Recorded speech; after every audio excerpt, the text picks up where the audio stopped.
বিসমিল্লাহির রহমানির রাহিম। আসসালামু আলাইকুম। আশা করি আপনারা সবাই ভালো আছেন।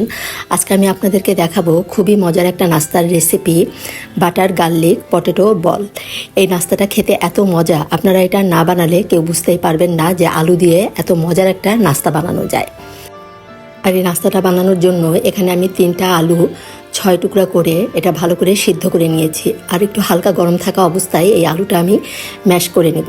হালকা গরম থাকা অবস্থায় যদি আলুটা ম্যাশ করেন তাহলে কিন্তু আলুটার ভিতর কোনো দানা থাকে না এবং খুব সহজে ম্যাশ করা যায়। এখন আমি এই যে বেশ ভালোভাবে চেপে চেপে এই আলুটা ম্যাশ করে নিচ্ছি। আলুর ভিতরে কোনো দানা থাকা যাবে না, এই ম্যাশটা একদম মিহি একটা ম্যাশ হবে। এখন আমি এর ভিতরে দিয়ে দিব 3 টেবিল চামচ পরিমাণ কর্নফ্লাওয়ার। এখানে আমি 3টা আলু নিয়েছি, এই জন্য এখানে 3 টেবিল চামচ পরিমাণ আমি কর্নফ্লাওয়ার দিলাম।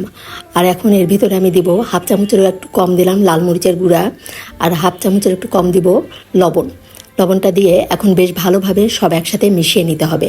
একদম আলুর সাথে কর্নফ্লাওয়ারটা খুব ভালোভাবে মিশিয়ে নিতে হবে। আমরা যেমন পরোটা বানানোর জন্য ডো তৈরি করি, ঠিক সেইভাবে এই ডোটা তৈরি করে নিতে হবে।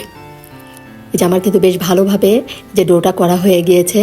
এখন আমি আলুর বলগুলা বানিয়ে দেখাবো। এখানে আমি আলুগুলো এভাবে গোল শেপ করে বানিয়ে নিচ্ছি। দেখেই বুঝতে পারছেন কিভাবে এটা বানাচ্ছি। খুবই সহজ, খুব ঝটপট এই নাস্তাটা কিন্তু বানানো যায়। এত সহজ একটা নাস্তা রেসিপি, যে কেউ এই নাস্তাটা বানাতে পারবে। এই যে আমি এভাবে গোল গোল শেপ করে সবগুলো বানিয়ে নিচ্ছি আলুর বল। আমি প্রথমে ছোট ছোট এভাবে গোল করে নিয়েছি, তারপর হাতের সাহায্যে এগুলো আমি আলুর বল বানিয়ে নিলাম। যে এখানে আমার আলুর বলগুলো বানানো হয়ে গিয়েছে। এখন আমি প্যানে পরিমাণ মতো তেল দিয়ে দিলাম। ডুবো তেলে এটা ভাজার দরকার নেই, যে পরিমাণ মতো আমি তেল দিয়ে নিয়েছি। এখন তেলটা ভালো করে গরম করে নিয়েই আলুগুলো দিতে হবে। তেলটা একটু গরম হয়ে যাওয়ার পরে আমি এই যে আলুর বলগুলো দিয়ে দিলাম। দিয়ে এখন আমি এটা মিডিয়াম হিটে আলুগুলো সুন্দর করে ভেজে নিব। একদম লাল লাল করে এই আলুর বলগুলো ভেজে নিব। এই নাস্তাটা খেতে এত মজা হয়, বাচ্চাদের যদি এটা টিফিনে দেন, এটা খুবই মজা করে এই নাস্তাটা খাবে। বড়রা ছোটরা সবাই খুবই পছন্দ করবে এই আলুর এই রেসিপিটি। আমি এই যে লাল লাল করে সব ভেজে নিচ্ছি। আর এই আলুর বলগুলো কিন্তু বেশ ক্রিস্পি হয়েছিল। রেসিপিটি যদি আপনাদের ভালো লাগে অবশ্যই মনে করে আপনারা আমাকে একটা লাইক দিবেন। আমার লাইকের পরিমাণ খুবই কম আসে, আপনাদের একটা লাইক কিন্তু আমার জন্য শেয়ারের কাজ করে। এই যে আমার আলুর বলগুলো লাল লাল করে ভাজা হয়ে গিয়েছে,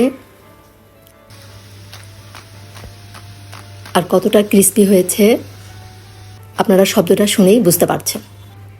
এখন এই আলুর বলগুলো ভেজে রেখে আমি এখন এই প্যানের ভিতরে তেলটা সরিয়ে রেখে এখানে আমি বাটার দিয়ে দিলাম।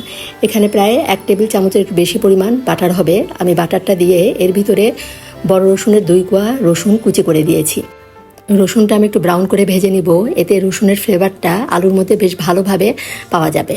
এখন আমি এই যে রসুনটা ভালোভাবে ভেজে নিলাম। আর এখানে আমি 2 রকমের সস দিব। এখানে আমি হট টমেটো সস একটা মিনি প্যাকেট নিয়েছি, আর নিয়েছি সুইট চিলি সস। এই 2 প্যাকেট সস আমি এখানে ব্যবহার করব। এখন এই রসুনের ভিতর আমি এই যে আলুর বলগুলো দিয়ে দিলাম। আলুর বলগুলো দিয়ে এখন এর ভিতরে আমি এই 2 রকমের সসটা দিয়ে দিলাম।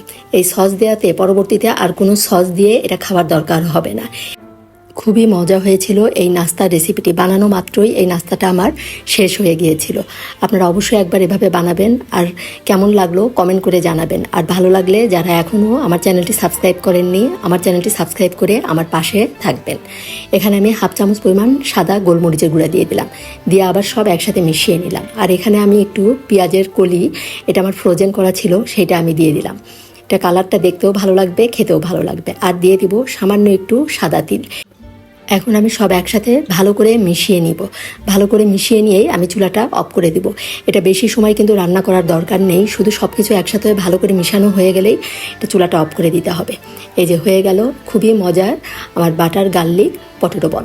আমি একটা ভেঙে দেখাচ্ছি আপনাদেরকে। উপরটা সুন্দর ক্রিস্পি আর ভিতরটা সফট, খেতে অসাধারণ হয়েছিল। আপনারা অবশ্যই একবার এভাবে বানিয়ে খাবেন। ধন্যবাদ সবাইকে, সবাই ভালো থাকবেন। আল্লাহ হাফেজ।